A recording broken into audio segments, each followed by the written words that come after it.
করেছেন কেউ বলতে পারবেন? যেই ঘরে নামাজ কালাম হয় সেই ঘরের লোকদের সূরা ফাতিহা মুখস্থ করাতে হয় না, আল্লাহ নিজে সূরা ফাতিহা মুখস্থ করাইয়ে দেন। কারণটা কি? কারণ হচ্ছে আদম থেকে শুরু করে আমাদের নবী পর্যন্ত যত আসমানি কিতাব নাযিল হয়েছে সব কিতাবের খোলাসা হচ্ছে কোরআন কারীম। আর এই কোরআন শরীফে যত কিছু আছে সব কিছুর খোলাসা সূরা ফাতিহা। আর সূরা ফাতিহাতে যা কিছু আছে তার সব কিছুর খোলাসা হচ্ছে একটা আয়াত, ইয়াকা না'বুদু ওয়া ইয়াকা নাস্তাঈন। ভালো করে বুঝুন, সূরা ফাতিহা প্রতি নামাজে পড়তে হয়, এটার খোলাসাটা কি? আমি একটা উদাহরণ দিচ্ছি। আপনার এলাকায় যদি কোনো মন্ত্রী এমপি আসে, আপনারা তাকে একটা গ্লাসে বাদাই করে একটা মানপত্র দেন, লিখে। এই মানপত্রে কি থাকে? 3টা প্যারা থাকে। প্রথম প্যারায় ওই ব্যক্তির প্রশংসা, আপনি সদরঘাটের কামান, মস্তানের জামান, কাজীগঞ্জের মিনারা, আপনার চরিত্র ফুলের মতো পবিত্র, এগুলো থাকে, প্রশংসা থাকে। মন্ত্রী মনে মনে চিন্তা করে, প্রশংসা যতই করো, ভোট দাও কারে আমার জানা দরকার, তোমার সঙ্গে আমার সম্পর্ক কি?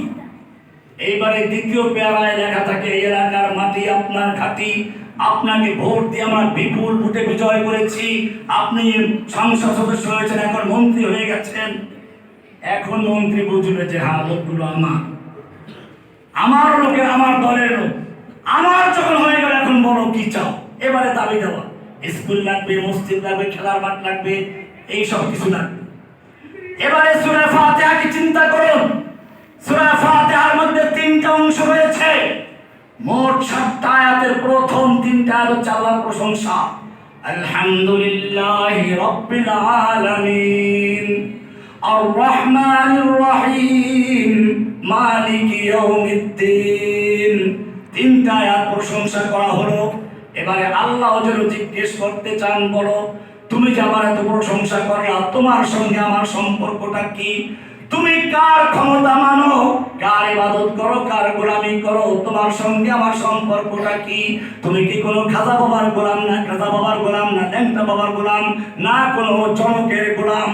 আল্লাহ তাআলা এবার শিখিয়ে দিচ্ছেন, বান্দা বলে না না, ইয়াকা না'বুদু, আল্লাহর সঙ্গে তোমার সম্পর্ক হচ্ছে ইয়াকা না'বুদু, আমি কেবলমাত্র শুধুমাত্র তোমারই গোলাম, তোমারই গোলামি করি, তোমার সঙ্গে আমার সম্পর্ক হচ্ছে আমি তোমার গোলাম, তুমি আমার মালিক। কি সুন্দর সম্পর্ক! আমরা কার গোলাম? আমরা গোলাম ঠিকই, তবে কার গোলাম? কোন ফকিরের গোলাম নয়, একটা গোলাম নয়, আমরা কোন শাসকের গোলাম নয়, কার গোলাম? আল্লাহ কোরআনে পরিষ্কার বলেছেন, ইয়া আইয়ুহান নাস আনতুমুল ফুকারা ইলাল্লাহ, হে মানব বিশ্ববাসী জেনে রাখো, তোমরা সব আল্লাহর দরবারে ফকির। কার দরবারে ফকির? তোমাদের আমির ফকির, মামুর ফকির, রাজা ফকির, প্রজা ফকির, তোমাদের শাসক ফকির, শাসিত ফকির, সব ফকির, ওই বুজুর্গ ফকির, মাজারওয়ালা ফকির, বাজারওয়ালা ফকির, দরগাওয়ালা ফকির, দরগাওয়ালা ফকির। আনতুমুল ফুকারা ইলাল্লাহ, তোমরা সব আল্লাহর দরবারে ফকির। আল্লাহু হুয়াল গনিয়ুল হামিদ, ধনী একমাত্র কে? ধনী একমাত্র কে? প্রার্থনা করবো কার কাছে? ইয়াকা না'বুদু ওয়া রাব্বুল আলামিন, আমি কেবলমাত্র শুধুমাত্র তোমারই গোলাম, তোমারই গোলামি করি, করব।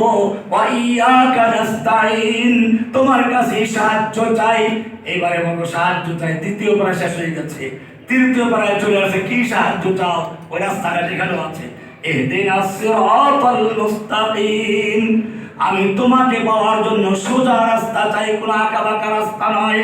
আল্লাহর নবী মুহাম্মদুর রাসূলুল্লাহ সাল্লাল্লাহু আলাইহি ওয়াসাল্লাম বিদায় হজের ভাষণে পরিষ্কার করে দিয়েছেন, ও আমার উম্মতরা জেনে রাখো, বনি ইসরাঈল 72 ফিরকায় বিভক্ত হয়েছিল, আমার উম্মত 73 ফিরকায় বিভক্ত হবে। কুল্লুহুম ফিন্নার, সব জাহান্নামে যাবে, ইল্লা মিল্লাতান ওয়াহিদা, একটা মাত্র দল নাজাত পাবে, একটা মাত্র দল মুক্তি পাবে। কিলা মান হুম ইয়া রাসূলুল্লাহ, সাহাবায়ে কেরাম জিজ্ঞেস করেন, ইয়া রাসূলুল্লাহ, সেই দলটি কারা, কি তাদের পরিচয়?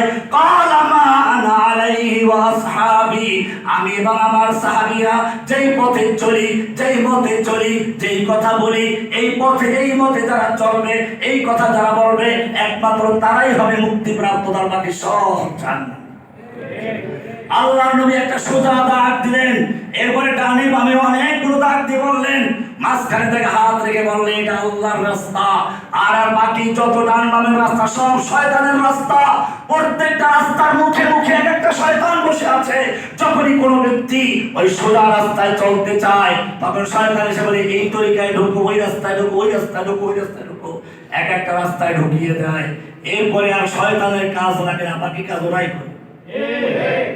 এরপর আল্লাহর নবী সূরা আনআমের 153 নম্বর দলিল পেশ করলেন, নিজের কথা দলিল দিলেন কোরআন দিয়ে, ওয়া আন্না হাযা সিরাতী মুস্তাকিমান ফাত্তাবিউহু, আমার রাস্তা হচ্ছে এটা, সেটা সহজ রাস্তা, সোজা রাস্তা, ফাত্তাবিউহু, তোমরা এই একটা রাস্তা অনুসরণ করো, বাকি সব রাস্তা বর্জন করো। সব রাস্তা কি করতে হবে? অন্য কোন রাস্তা নেই। আমরা দাওয়াত দেব কার দিকে? সূরা ইউসুফের 108 নম্বর আয়াত, কুল হাদিহি সাবিলি, বলো এই সোজা রাস্তাই আমার রাস্তা, সিরাতে মুস্তাকিম আমার রাস্তা। হাদিহি সাবিলি আদউ ইলাল্লাহ, মানুষকে আহ্বান করব কার দিকে? না কোনো ব্যক্তির দিকে, না কোনো দলের দিকে। জেনে রাখো, ব্যক্তি এবং দল ক্ষণস্থায়ী, ইসলাম চিরস্থায়ী। যদি তুমি নিজেকে উৎসর্গ করো, ইসলামের জন্যই করবে, কোনো ব্যক্তি বাদলের জন্য নয়। আন্না হাযা সিরাতী মুস্তাকিমান কুল হাদিহি সাবিলি আদউ ইলাল্লাহ আলা বাসীরা, জেনে বুঝে মানে কি, যেই কাজটা করছে এটা কোরআন হাদিস দিয়ে আল্লাহর পথ হিসেবে প্রমাণিত কিনা, নাকি আব্রাহাম লিঙ্কনের পদ্ধতি, না কোনো কার্ল মার্কসের পদ্ধতি, না কোনো ইহুদির তরিকা। কোরআন পরিষ্কার বলছে, লাকাদ কানা লাকুম ফি রাসূলিল্লাহি উসওয়াতুন হাসানাহ, তোমাদের মধ্যে রয়েছে, আবার তোমাদের জন্য উত্তম আদর্শ রয়েছে রাসূলের মধ্যে। রাসূল সাল্লাল্লাহু আলাইহি ওয়াসাল্লাম যেভাবে দ্বীনের বিজয় এনেছেন, কিয়ামত পর্যন্ত সেভাবে দ্বীনের বিজয় আসবে। তিনি যেভাবে মদিনা বিজয় করেছেন, মক্কা বিজয় করেছেন, ফিলিস্তিন বিজয় করেছেন, ভারতবর্ষ বিজয় হয়েছে, আফ্রিকা বিজয় হয়েছে, যেই পদ্ধতিতে কিয়ামত পর্যন্ত ইসলাম সেই পদ্ধতিতে বিজয় হবে। এছাড়া বিকল্প কোনো পন্থা ইসলাম বিজয় হবে না। ওয়া আন্না হাযা সিরাতী মুস্তাকিমান ফাত্তাবিউহু, এটাই অনুসরণ করো। আল্লাহ তাআলা সুবহানাহু ওয়া তাআলা আমাদের সকলকে বিষয়গুলিকে বুঝার এবং আমল করার তৌফিক দান করুন। আল্লাহর সিরাতে মুস্তাকিমে চলার তৌফিক দান করুন। সকল প্রকার শিরক আর বিদআতের রাস্তা পরিহার করে তাওহীদের রাস্তায় চলার তৌফিক দান করুন। আমিন। ওয়া সাল্লাল্লাহু তাআলা আলা নবিয়িনা মুহাম্মদ ওয়া আলা আলিহি ওয়া সাহবিহি আজমাইন। সুবহানাল্লাহি ওয়া বিহামদিহি, সুবহানাকাল্লাহুম্মা ওয়া বিহামদিকা, আশহাদু আল্লা ইলাহা ইল্লা আনতা, আস্তাগফিরুকা ওয়া আতুবু ইলাইক।